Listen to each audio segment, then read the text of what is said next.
하죠. 가벼워야 하고 동시에 한 번이라도 실패하면 사고입니다. 그 조건을 동시에 만족하는 건 철보다 14배 강한 검은 실 한 가닥뿐입니다. 2019년 7월 일본의 수출 규제, 반도체 소재 3종 타격이었지만 한국 산업이 진짜로 깨달은 건 따로 있었죠. 아, 이 게임은 돈으로만 못 푸는구나. 그 후 3년, 효성이 2022년 10월 터트립니다. 인장 강도 6.4GPa, T1000급 초고강도 탄소섬유 개발 성공. 일본과 미국에 이어 세계 세 번째. 그리고 2025년 11월 27일 새벽, 누리호가 13기 위성을 싣고 우주로 날아올랐습니다. 국산 우주 생태계가 한 단계 더 올라섰다는 신호였죠. 자, 질문 하나만 드릴게요. 정말 이건 국산화 성공 스토리로 끝날까요? 아니면 일본이 더 떨게 될 다음 단계가 이제부터 시작일까요? 낚싯대, 골프채, 자전거 프레임. 여러분 주변에서 탄소섬유 본 적 있으시죠? 가볍고 튼튼해서 스포츠용품에 많이 쓰입니다. 그런데 같은 탄소섬유라도 등급이 갈립니다. T300, T700, 그리고 T1000. 숫자가 올라갈수록 강도가 올라가고 용도가 완전히 달라져요. T300은 주로 스포츠 레저용입니다. 골프채, 테니스 라켓, 낚싯대. 가벼움이 중요한 제품들이죠. 하지만 강도는 상대적으로 낮아요. T700까지는 수소차 탱크, 전선 심재, 건축 보강재, 일상 산업에서 쓰이는 거죠. 강도가 한 단계 올라가서 압력을 견디는 용도에 쓰입니다. 그런데 T1000부터는 완전히 다른 세계입니다. 우주 발사체, 인공위성, 최신 항공기동체, 레벨이 확 바뀝니다. 왜냐고요? 철보다 14배 강한 강도, 하지만 무게는 4분의 2. 이 조합이 필요한 곳은 딱 하나예요. 실패가 곧 재앙인 산업입니다. 보잉 787 드림라이너, 본체의 50%가 탄소섬유 복합재입니다. 누리호 위성 보호 덮개에도 탄소 복합재가 쓰입니다. 이건 선택이 아니라 필수였습니다. 그럼 여기서 질문 하나. 이렇게 중요한 소재인데 왜 한국은 2022년까지 못 만들었을까요? 시점의 역사를 한번 볼까요? 일본 토라이. 1971년 세계 최초로 탄소섬유 상업화에 성공한 뒤 50년 가까이 이 시장을 장악해왔습니다. 토라이가 처음 만든 탄소섬유는 T300급이었어요. 당시엔 이것만으로도 혁명이었죠. 알루미늄보다 가볍고 강했으니까요. 그 후 토레이는 멈추지 않았습니다. 1980년대 T700 개발, 1990년대 T800 개발, 2000년대 T1000 개발. 매 10년마다 한 단계씩 올라갔어요. 경쟁자들이 T700을 따라잡을 때쯤 토레이는 이미 T1000을 만들고 있었던 겁니다. 2014년 토레이는 보잉과 1조엔 규모 계약을 체결합니다. 787 드림라이너와 차세대 777 제장용 탄소섬유를 10년간 단독 공급하기로 했죠. 당시 토레이의 세계 시장 점유율은 32%였는데 업계에서는 이 계약으로 점유율이 50%까지 오를 것으로 예상했습니다. 보셨습니까? 토레이 아니면 불가였던 겁니다. 더 무서운 건 항공인증입니다.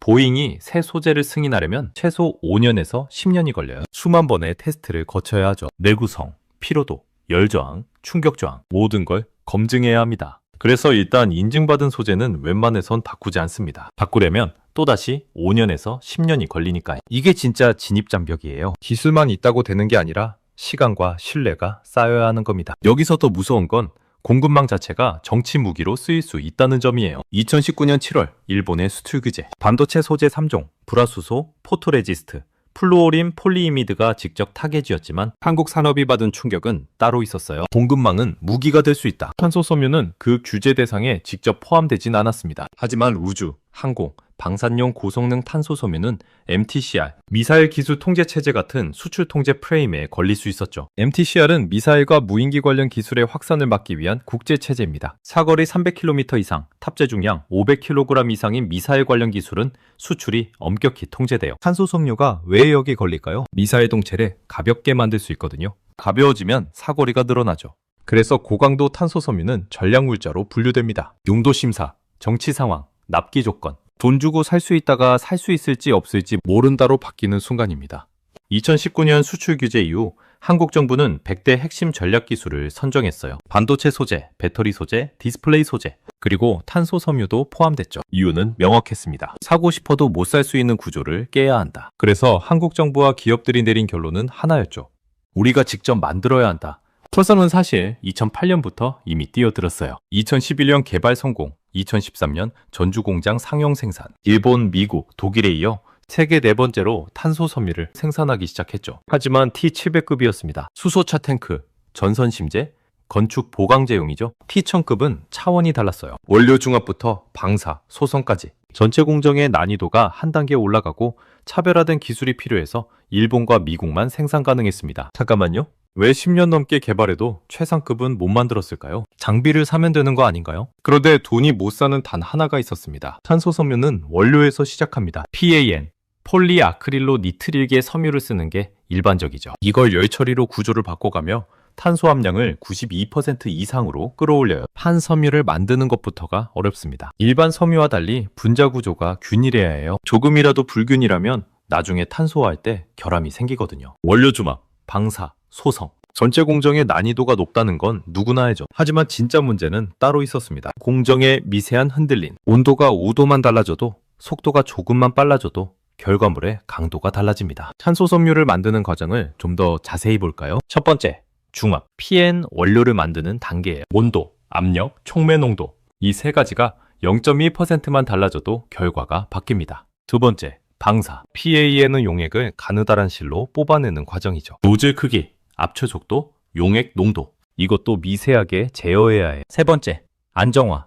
200도에서 300도 사이에서 산소와 반응시켜요. 이 과정에서 PAN 분자가 사다리 구조로 바뀝니다. 너무 빠르면 섬유가 끊어지고 너무 느리면 생산성이 떨어지죠. 네 번째, 탄소화. 1000도 이상의 고온에서 탄소 이외의 원소를 날려버립니다. 이 과정에서 탄소 순도가 92% 이상으로 올라가요. 다섯 번째, 표면 처리. 탄소 섬유 표면에 산소를 붙여서 수지와의 접촉력을 높입니다. 이 과정을 거치지 않으면 복합제로 만들 때 섬유와 수지가 잘 안 붙어요. 결함이 생기면 그 배치 전체가 폐기죠. 같은 장비 줘도 못 만든다는 말이 나오는 이유가 바로 이겁니다. 장비 매뉴얼보다 무서운 건 누적된 공정 감각과 데이터예요. 포레이는 50년 동안 이 데이터를 쌓아왔습니다. 어떤 온도에서 어떤 문제가 생기는지, 어떤 속도에서 불량률이 올라가는지, 이 모든 게 노하우로 축적돼 있어요. 효성의 선택은 명확했습니다. 장기전. 2008년 탄소 섬유 개발 착수. 당시 효성은 섬유 산업에서 이미 40년 이상의 경험이 있었어요. 나일론, 폴리에스터, 스판덱스 이런 화학 섬유를 만들어 온 회사였죠. 하지만 탄소 섬유는 차원이 달랐습니다. 화학 섬유는 상온에서 만들지만 탄소 섬유는 1000도 이상의 고온이 필요하거든요. 2011년 T700급 개발 성공. 3년 만에 첫 결과를 냈습니다. 하지만 여기서 멈추지 않았어요. 2013년 전주 공장 1차 상용 생산 시작. 연 2000톤. 효성은 전북 전주에 부지 13만 제곱미터 규모의 공장을 지었습니다. 투자 금액만 3천억 원이었죠. 여기서 멈추지 않았어요. 단계적 증설 전략을 세웁니다. 2020년 1월 2차 라인 가동, 연 4,000톤. 효성은 여기서 또 1,500억 원을 투자했어. 생산량을 2배로 늘린 겁니다. 2023년 3차 증설 진행, 연 9,000톤 목표, 2천억 원을 추가 투자했죠. 2028년 최종 목표, 연간 24,000톤, 총 1조 원 투자 계획. 숫자만 보면 공장 늘리네 싶지만 이건 단순한 물리적 증설이 아닙니다. 매 단계마다 공정 감각을 축적하는 싸움이거든요. 효성이 왜 이렇게 단계적으로 증설했을까요? 한 번에 크게 짓지 않고 이유는 명확합니다. 탄소 섬유는 실패를 관리하는 산업이기 때문이에요. 작은 규모로 시작해서 불량률을 낮추고 그 노하우를 다음 라인에 적용하는 겁니다. 매 배치마다 같은 강도를 내려면 온도, 속도, 압력, 시간 같은 변수를 0.1% 단위로 제어해야 합니다. 한번 성공하는 건 가능할 수 있어요. 하지만 실패율을 낮추는 게 진짜 기술이죠. 효성은 초기 불량률이 30%였다고 합니다. 배치 10개 중 3개가 폐기됐다는 거예요. 원가가 어마어마하게 올라가죠. 하지만 10년 동안 개선해서 불량률을 5% 이하로 낮췄습니다. 이게 바로 축적의 힘이에요. 효성은 2017년부터 산업통상자원부가 투자하는 국방과학연구소, 민군협력진흥원, 부처연계 협력기술개발 사업에 참여합니다. 정부 과제였어요. 국방 분야에서 쓸 고강도 탄소 섬유를 개발하는 게 목표였죠. 5년간의 연구. 효성은 여기에 연구 인력 50명을 투입했습니다. 박사급 연구원만 15명이었죠. 배치 편차를 줄이는데 집중했어요. 같은 공정으로 100번 만들어도 같은 강도가 나와야 한다. 이게 신뢰성의 정의죠. 그리고 2022년 10월 12일 인장 강도 6.4 기가파스칼, 탄성률 295 기가파스칼 이상, H3065, T1000급 초고강도 탄소섬유 개발 성공. 조현준 효성그룹 회장의 발표가 나갔습니다. 이번 개발로 우리나라도 일본과 미국에 이어 초고강도 탄소섬유 생산이 가능한 탄소 소재 선진국에 오를 수 있는 계기를 마련했다. 14년 만입니다. 2008년부터 2022년까지 효성이 집요하게 버틴 시간이죠. 그럼 이제 시장이 열렸을까요? 2021년 4월 효성 첨단 소재는 하나솔루션스와 6년간 1,600억 원 규모 장기 공급 계약을 체결합니다. 수소 차량용 연료 탱크 보강에 쓰일 고강도 탄소 섬유를 2027년까지 공급하기로 한 거죠. 수소차 탱크는 700바, 바 단위의 압력을 견뎌야 해요. 700바가 얼마나 높은 압력인지 아십니까? 대기압의 700배예요. 일반 타이어 압력이 2에서 3발인 걸 생각하면 어마어마한 압력이죠. 이 압력을 견디려면 탱크를 탄소 섬유로 여러 겹 감싸야 합니다. 2020년 현대차 넥소 수소 전기차의 핵심 부품인 수소연료 탱크는 탄소 섬유로 감싸서 강도를 높입니다. 효성 첨단 소재는 현대차로부터 자동차용 판소 섬유 T700의 안전성을 인증받았고 실차 테스트를 거쳐 본계약을 맺을 것으로 업계는 전망했습니다. 과거엔 토레이의 한국법인 도레이 첨단 소재가 일진 복합 소재를 통해 전량 납품했죠. 그런데 효성이 등장하면서 상황이 바뀝니다. 한국 기업들에게 선택권이 생긴 겁니다. 여기서 중요한 포인트 하나. 효성의 세계 시장 점유율은 2023년 기준 8위입니다. 아직 중위권이죠. 하지만 CNG 고압용기 시장에서는 세계 1위예요. CNG는 압축 천연가스입니다. 천연가스를 200에서 250바로 압축해서 차량 연료로 쓰는 거죠. 버스, 트럭 같은 삼용차에 많이 쓰입니다. 효성은 이 시장에서 세계 점유율 30%를 차지해요. 왜 이렇게 나뉠까요? 집중 공략했기 때문입니다. 항공, 우주처럼 인증 장벽이 높은 시장보다 고압용기처럼 상대적으로 진입이 쉬운 시장에서 먼저 레퍼런스를 쌓은 거죠. 그런데 여기서 한 가지, 개발 성공했으니 이제 토레이를 따라잡았다고 말할 수 있을까요? 그런데 토레이의 벽은 여전히 높습니다. 일본 토라이 1971년 세계 최초 상업화 이후 50년. 이건 단순한 기술 격차가 아닙니다. 신뢰의 축적이에요. 보잉 787, 에어버스 A350 이런 항공기 제조사들이 탄소 섬유를 선택할 때 가장 중요하게 보는 건 뭘까요? 100번 만들어도 같은 강도를 보장하는가입니다. 항공기는 한번 결함이 생기면 수백 명의 목숨이 달린 문제죠. 그래서 인증 과정이 극도로 까다롭습니다. 짧으면 2년에서 3년, 길면 5년 이상 걸려요. 보잉의 소재 인증 과정을 한번 볼까요? 첫 번째, 기초 물성 테스트. 인장 강도, 압축 강도, 굽힘 강도, 수천 개의 샘플로 테스트합니다. 두 번째, 환경 테스트. 영하 50도에서 영상 100도까지. 습도 0%에서 100%까지. 모든 환경에서 성능이 유지되는지 확인해요. 세 번째, 피로 테스트. 같은 하중을 수만 번 반복해서 가합니다. 항공기는 이착륙을 수만 번 반복하니까요. 네 번째, 충격 테스트. 새가 부딪히거나 우박이 떨어지거나 이물질이 날아오는 상황을 시뮬레이션합니다. 다섯 번째, 화재 테스트. 불에 탔을 때 유독가스가 나오는지 확인해요. 이 모든 과정을 통과해야 비로소 인증을 받습니다. 토레이는 이 인증을 수십 년 동안 쌓아왔습니다. 보잉, 에어버스, 로키드 마틴 이런 기업들과의 장기 공급 계약, 레퍼런스가 쌓여있죠. 토라의 연간 생산량은 42,600톤 수준입니다. 2018년 기준이죠. 효성은 2028년에야 24,000톤이죠. 규모만 봐도 차이가 명확합니다. 더 중요한 건 제품 라인업이에요. 토레이는 T300부터 T1100까지 전 등급을 생산합니다. T1100은 T1000보다 한 단계 더 높은 등급이에요. 인장 강도가 7기가파스칼 이상입니다. 군사용 항공기, 우주 왕복선 같은 최첨단 분야에 쓰이죠. 효성은 아직 T1000까지만 개발했습니다. T1100은 아직이죠. 그럼 여기서 질문 하나. 효성은 토레이를 따라잡을 수 있을까요? 솔직히 말하면 항공시장에서는 쉽지 않습니다. 50년 축적된 신뢰를 5년, 10년 만에 뒤집기는 어렵죠. 게다가 토라이는 이미 보잉, 에어버스와 10년 단위 계약을 맺어놨어요. 보잉 787은 2004년 개발 시작해서 2011년 첫 상용 비행을 했습니다. 그때부터 지금까지 토레이 탄소 섬유를 쓰고 있어요. 보잉 입장에선 바꿀 이유가 없는 겁니다. 이미 검증됐고 공급도 안정적이고 가격도 협상이 끝났으니까요. 새로운 공급자로 바꾸려면 또다시 5년에서 10년의 인증 과정을 거쳐야 해요. 그 사이에 생산 차질이 생길 수도 있고요. 리스크가 너무 큽니다. 그럼 효성은 진 건가요? 아닙니다.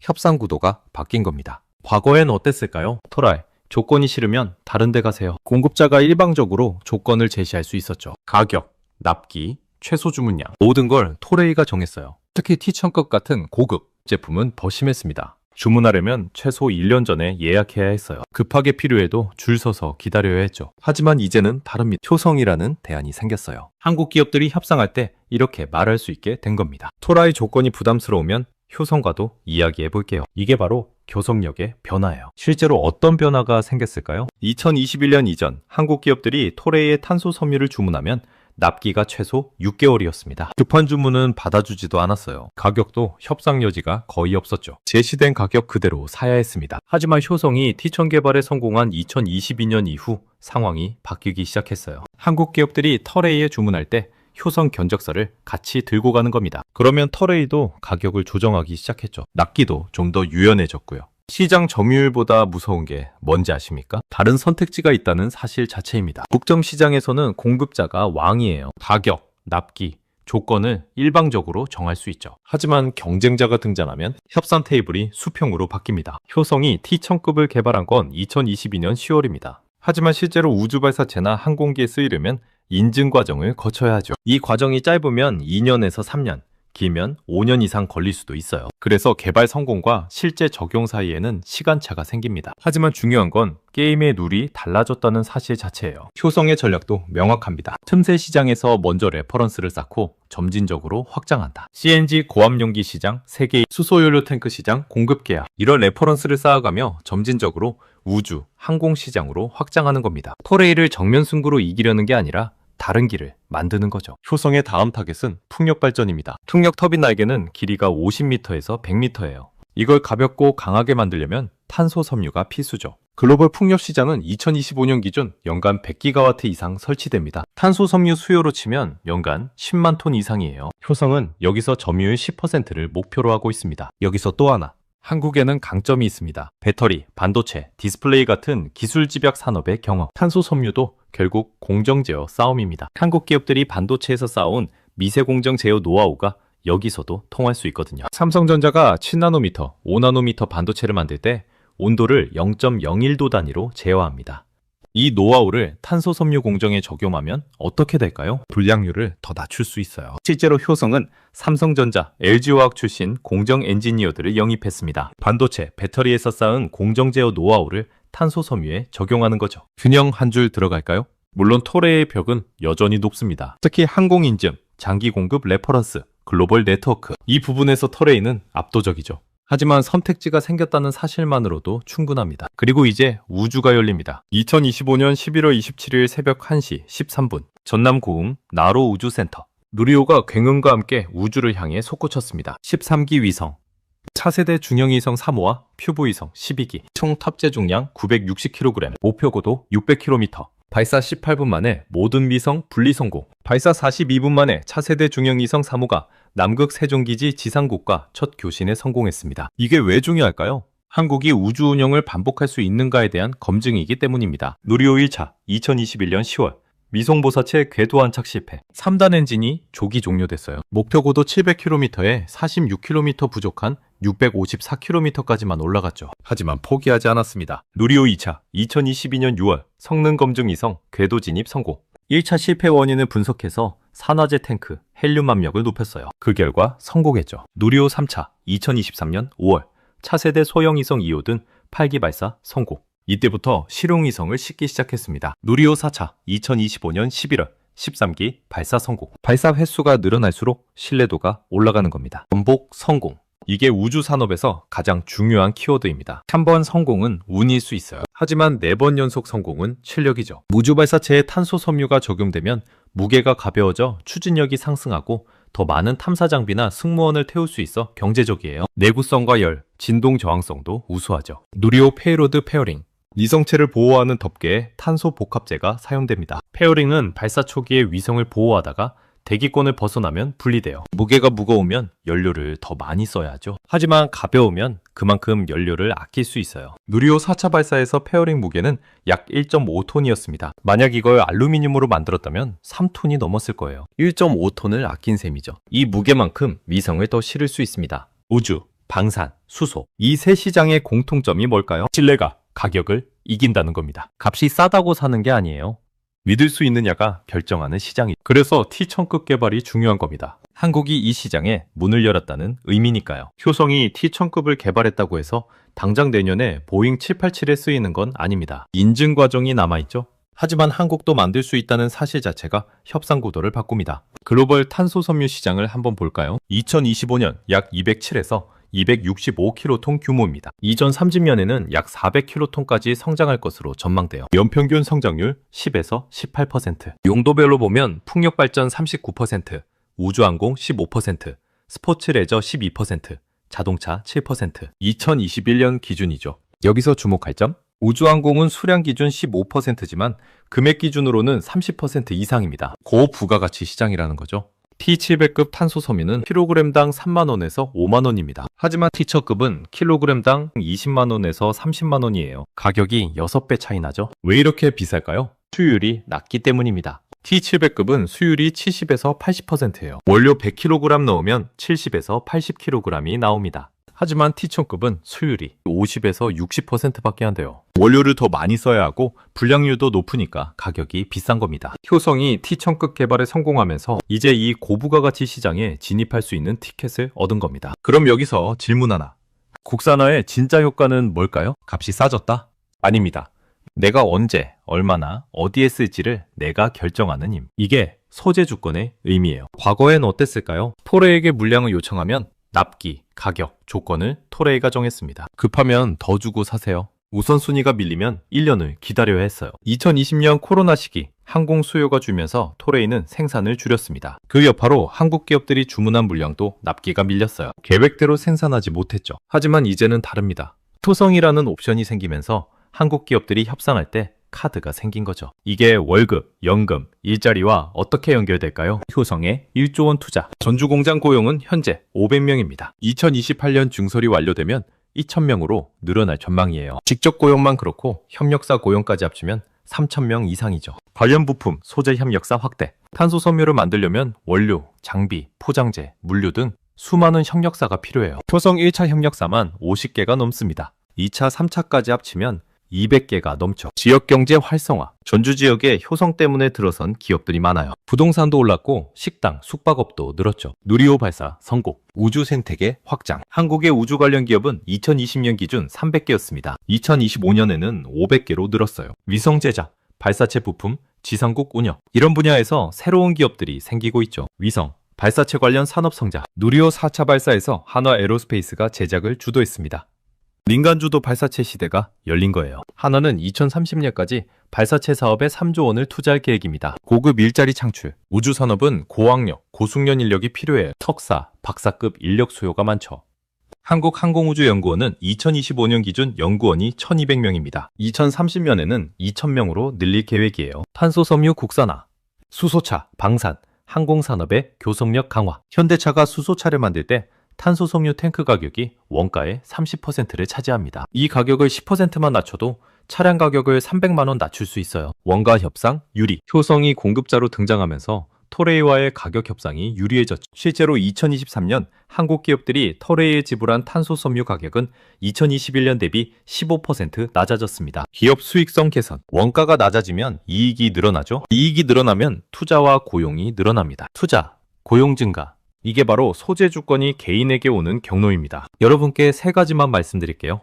첫 번째 정보, 효성, 토레이, 태진 같은 탄소섬유 기업의 증설 계획, 인증 진행 상황을 주기적으로 확인하세요. 효성은 2028년까지 24,000톤 증설 계획이 있고 토레이는 2026년 일본 에이메현에 신규 공장을 짓고 있습니다. 누리호 5차 2026년, 6차 2027년 발사 일정도 체크하시고요. 5차부터는 민간 기업이 주도하는 발사로 전환됩니다. 두 번째, 분산. 탄소섬유뿐 아니라 배터리 소재, 양극재, 음극재, 반도체 소재, 불화수소, 포토레지스트, 디스플레이 소재 등 소재 산업 전반에 분산 투자를 고려하세요. 한국의 소재 작업률은 2019년 기준 50%였습니다. 2025년에는 65%로 올라갔어요. 정부 목표는 2030년 80%입니다. 이 과정에서 국내 소재 기업들의 성장 가능성이 있죠. 세 번째, 경계. 중국이 저가 공세로 물량 시장을 장악할 가능성이 있어요. 중국은 2025년 기준 탄소섬유 생산량이 연 15만 톤입니다. 한국의 15배예요. 가격은 한국 제품보다 30에서 40% 싸죠. 그렇게 되면 한국 기업들은 고부가가치 틈새 시장으로 밀릴 수 있죠. 중국 기업들은 T700급까지는 이미 대량 생산하고 있어요. T1000급도 개발 중이라는 소식이 있습니다. 이 구조 변화가 고용, 투자, 수출에 어떤 영향을 줄지 경계하세요. 한국은 절대 못 만든다. 일본이 40년 동안 되풀이했던 이 말. 효성이 14년 만에 뒤집었습니다. T1000급 초고강도 탄소섬유, 인장 강도 6.4 기가파스칼. 일본, 미국에 이어 세계 세 번째 개발 성공. 하지만 진짜 의미는 따로 있습니다. 대안이 생겼다는 사실만으로도 게임이 바뀌기 때문이에요. 과거엔 독점 구조였던 협상이 이제는 효성이라는 선택지가 생기며 협상 테이블이 달라집니다. 이게 바로 소재 주권의